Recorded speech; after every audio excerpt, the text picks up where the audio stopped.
हमारे साथ समाजवादी पार्टी के सांसद डॉक्टर एस टी हसन साहब हैं। हसन साहब, उत्तराखंड सरकार के बाद अब असम सरकार ने भी जो 1930 का मुस्लिम मैरिज एक्ट था वो ख़त्म कर दिया है, यानी कि असम सरकार भी अब यूसीसी की तरफ पहला कदम बढ़ा चुकी है। क्या कहना चाहेंगे? देखिए, आसाम के मुख्यमंत्री हों या उत्तराखंड के मुख्यमंत्री हों, इनका तो काम ही ये है कि किस तरह से हमारी सोसाइटी में डिवीज़न किया जाए, दूरियां बढ़ाई जाएं और अब ख़ास तौर से मुसलमानों की दिल आज़ारी की जाए और अपनी पार्टी में बड़ा मुकाम हासिल किया जाए। ये सब वोट के लिए खातिर किया जा रहा है। इन्हें किसी के जज्बात से, सेंटिमेंट से कोई लेना देना नहीं है। मुस्लिम मैरिज एक्ट जो बहुत पुराना एक्ट हैगा और जिसके हिसाब से हम इस्लाम के हिसाब से अपनी शादियां करते हैं, निकाह होता है और बाकी चीज़ें भी होती हैं। क्या ये ख़त्म करके कुछ संदेश ये देना चाहते हैं कि मुसलमान भी अब फेरे लेने लगे, या ये संदेश देना चाहते हैं कि हिंदू भाई भी अब निकाह करें? समान नागरिक संहिता मेरी समझ में नहीं आता, इसकी ज़रूरत क्या है? 76 साल से मुल्क आसानी से और बहुत स्मूथली चल रहा है। तो क्या इसे आप शरीयत में मदाखलत मान रहे हैं? जाहिर है, जो इस्लामिक कानून हैं, जो शरीयत के कानून हैं, उन कानूनों पे हम लोग चलते रहेंगे। हम ये कितने ही एक्ट बना लें, लेकिन हमें वही करना है जो शरीयत या कुरान पाक ने, अल्लाह ने हमें हुक्म दिया है, हम तो उसी हिसाब से काम करेंगे।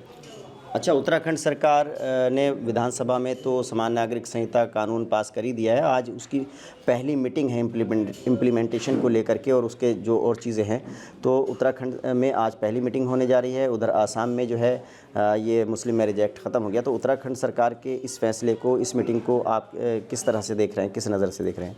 देखिए, मैं समझता हूँ आप लोगों को इतनी अहमियत देने की ज़रूरत नहीं है। आपको सबको मालूम है कि मुसलमान ना इसे मानने वाला है, ना कभी इसने माना है।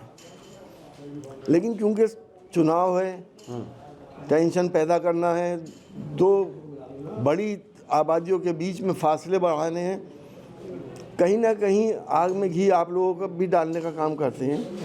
इतनी अहमियत क्यों दे रहे हैं जब हमें मानना ही नहीं है? क्या 3 तलाक ख़त्म हो गई? लेकिन जो कानून बना, अब सजाएं तो हो रही हैं, 3 तलाक देने वाला जेल जा रहा है। मिसयूज़ ज़्यादा हो रहा है।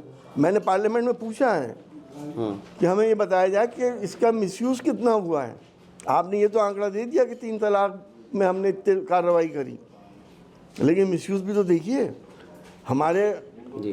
अब दूसरा मेरा सवाल तो सरकार से यही है कि ज़रूरत क्या थी? कोई ज़रूरत नहीं है इसकी। हम अगले सवाल पर चलते हैं।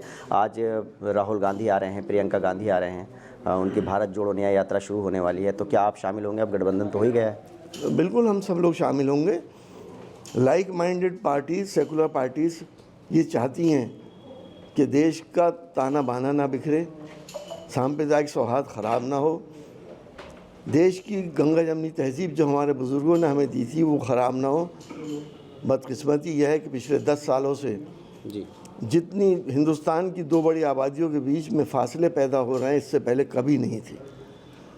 देश के लिए, आने वाली नस्लों के लिए ज़रूरत इसी बात की है कि हम प्यार मोहब्बत से, एक दूसरे के काम आने के जज्बे से हम लोग काम करें और देश को आगे बढ़ाएं। अच्छा, मैं अभी जयराम रमेश जी से बात कर रहा था, कांग्रेस के नेता से, जो 17 सीट दी हैं कांग्रेस को, उसको लेकर के कांग्रेस के बहुत सारे नेता जो है नाराज़ हैं। उन्होंने कहा कि ऐसे गठबंधन से हमेशा मायूसी होती है और इससे कोई खुश नहीं होता है। क्या कहना चाहेंगे? जयराम रमेश जी तो ये बात कह ही नहीं सकते। अभी मेरे साथ इंटरव्यू उन्होंने कहा कि ऐसे गठबंधनों से मायूसी होती है।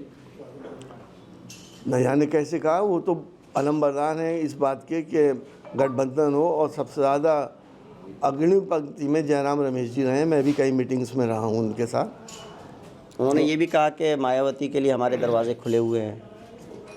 हाँ, वो तो सबके खुले हुए हैं, इंडिया गठबंधन के खुले हुए हैं। हम तो ये चाहते हैं कि सांप्रदायिक शक्तियों को सब मिल के हराएँ।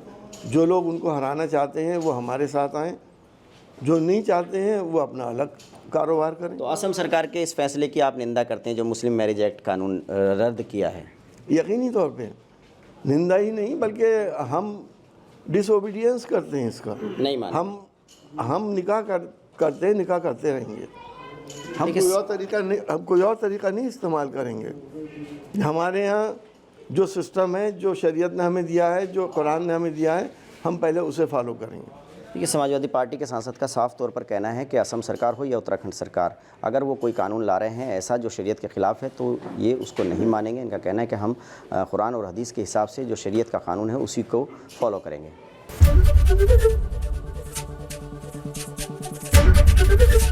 ABP गंगा, खबर आपकी, जुबान आपकी।